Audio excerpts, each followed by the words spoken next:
45वां श्लोक। जय गुरुदेव भगवान की जय। ओम परमात्मे नमः।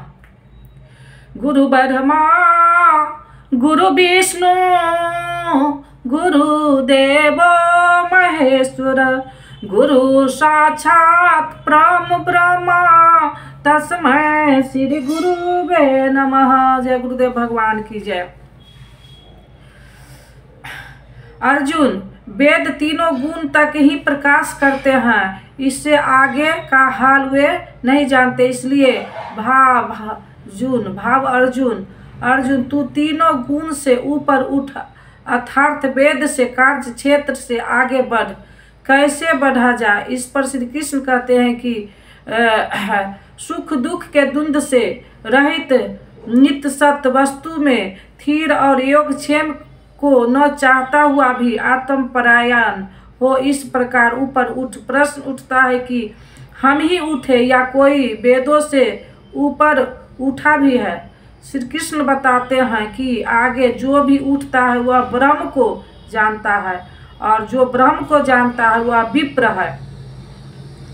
सब ओर से परिपूर्ण जलाशय के प्राप्त होने पर मनुष्य का छोटा जलाशय से जितना प्रयोजन रहता है, अच्छी प्रकार ब्रह्म को जानने वाला ब्राह्मण का वेदों से उतना ही प्रयोजन रहता है। तात्पर्य यह है कि जो वेद से ऊपर उठता है वह ब्रह्म को जानता है, वही ब्रह्मा है। अर्थात तू वेदों से ऊपर उठ, ब्राह्मण बन। अर्जुन क्षत्रिय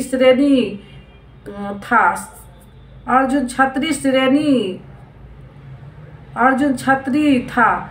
श्री कृष्ण कहते हैं कि ब्रह्म बन, ब्राह्मण, क्षत्रिय इत्यादि वर्ण स्वभाव की क्षमताओं के नाम है।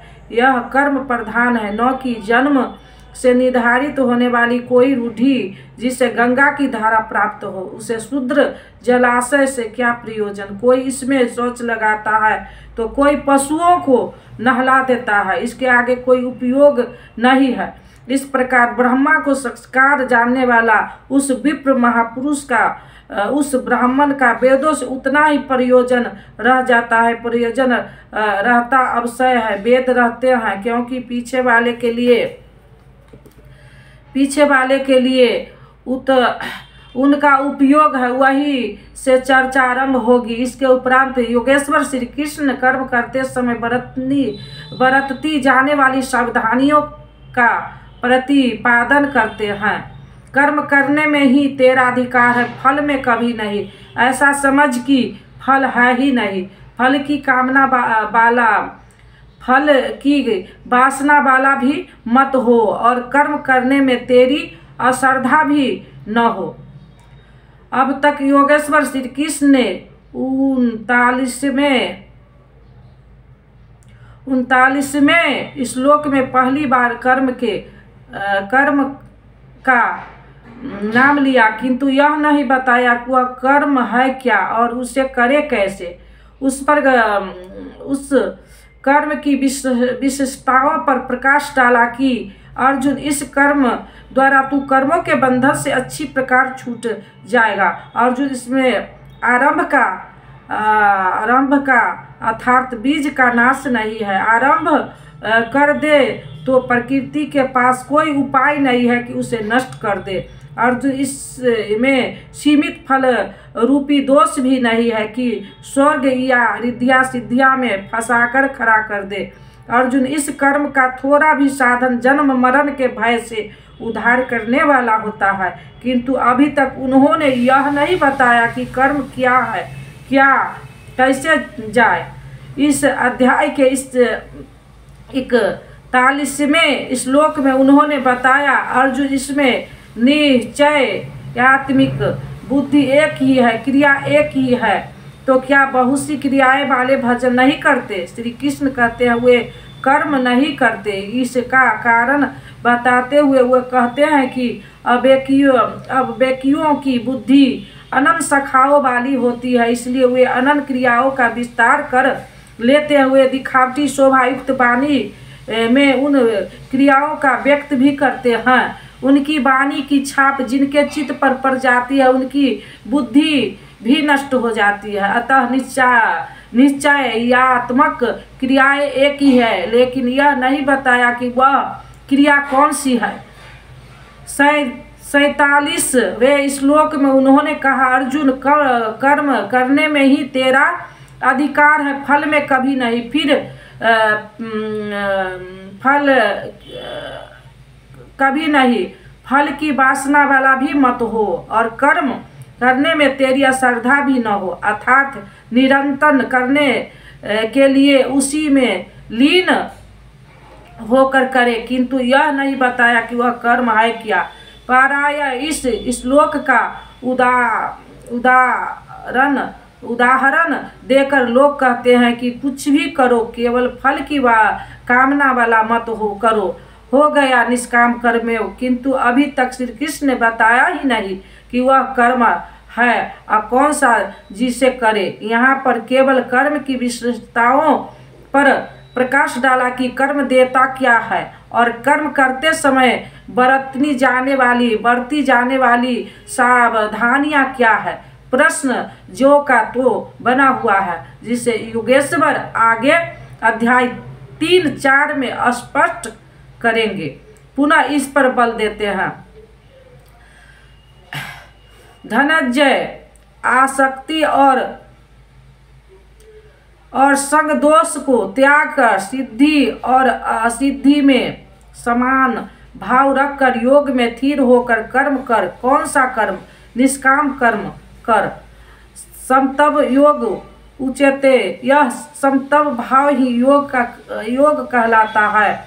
विषमता जिसमें न हो ऐसा भाव समतव कहलाता है। रिद्धिया सिद्धिया विषम बनाती है, आसक्ति हमें विषम बनाती है, फल की इच्छा विषमता पैदा करती है, इसलिए फल की वासना वाला न हो, फिर भी कर्म करने में अश्रद्धा न हो। देखी सुनी सभी वस्तुएं में आसक्ति का त्याग करके प्राप्ति और अप्राप्ति के विषयों में न सोचकर केवल योग में स्थिर रहते हुए कर्म कर। योग से चित्त चलयमान न हो। योग एक प्रकाष्ठा की स्थिति है और एक प्राप्ति की स्थिति भी होती है। प्रारंभ में भी हमारी दृष्टि लक्ष्य पर ही रहनी चाहिए, अतः योग पर दृष्टि रखते हुए कर्म का आचरण करना चाहिए। समतव भाव अर्थात सिद्धि और असिद्धि में समभाव ही योग कहलाता है, जिससे सिद्धि और असिद्धि विचलित नहीं कर पाती। विषमता जिसमें पैदा नहीं होती, ऐसे भाव होने के कारण यह समतव योग कहलाता है। यह इष्ट से समतव दिलाता है, इसलिए इसे समतव योग कहते हैं। कामनाओं का सर्वथा त्याग है, इसलिए इसे निष्काम कर्म योग कहते हैं। कर्म करना है, इसलिए हमें कर्म योग कहते हैं। परमात्मा से मेल कराता है, इसलिए इसका नाम योग अर्थात मेल है। इसमें बौद्धिक स्तर पर ध्यान रखना पड़ता है कि सिद्धि और असिद्धि में समभाव रहे, आसक्ति न हो, फल का वासना वाला न आने पाए, इसलिए यही निष्काम कर्मयोग बुद्धि योग भी कहा जाता है। धनंजय अनवरण कर्म, निष्कृत कर्म, वासना वाला कर्म बुद्धि योग से अत्यंत दूर है। फिर फल की कामना वाले कृपण है, वे आत्म के साथ उदारता नहीं बरतते, अतः समतव बुद्धि योग का आश्रय ग्रहण कर जैसे कामना है वैसे ही मिल भी जाए तो उसे भोगने के लिए शरीर धारण करना पड़ेगा।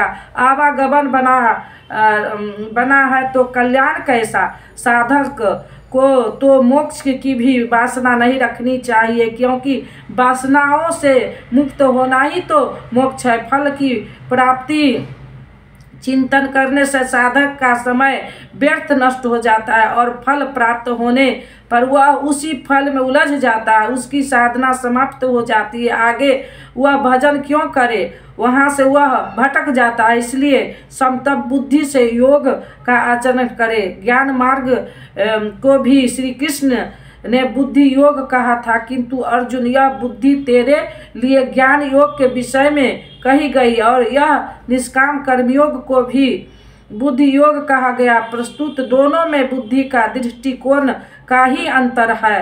इसमें लाभ हानि का रिकॉर्ड रखकर उसे जांच कर चलना पड़ता है। इससे बौद्धिक स्तर पर समतव बनाए रखना पड़ता है, इसलिए इसे समतव बुद्धि योग भी कहा जाता है। इसलिए धनंजय तू समतव बुद्धि योग का आश्रय ग्रहण कर, क्योंकि फल की वासना वाले अत्यंत कृपण हैं। समतव बुद्धि युक्त पुरुष पुण्य पाप दोनों को ही इस लोक में त्याग देता है। इससे लिपायमान नहीं होता। इसलिए समतव बुद्धि योग के लिए चेष्टा कर।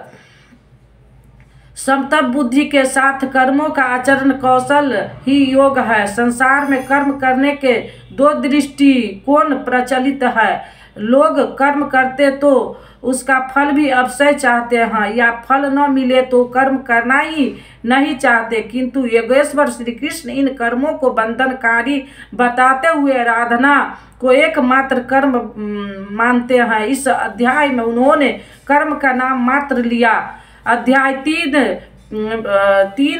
के 9वें श्लोक में उसकी परिभाषित दी और चौथे अध्याय में कर्म के स्वरूप पर विस्तार से प्रकाश डाला। प्रस्तुत इस श्लोक में श्री कृष्ण ने सांसारिक परंपरा से हटकर कर्म करने की कला बताई कि कर्म तो करो, श्रद्धा पूर्वक करो, किंतु फल के अधिकार को स्वेच्छाद से छोड़ दो। फल जाएगा कहाँ? यही कर्मों के करने का कौशल है। निष्काम साधक की समग्र शक्ति इस प्रकार कर्म में लगी रहती है। आराधना के लिए ही तो शरीर है। फिर भी जिज्ञासा स्वाभाविक है कि क्या सदैव कर्म ही करते रहना है या इसका कुछ परिणाम भी निकलेगा। इसे देखें। जय गुरुदेव भगवान की जय।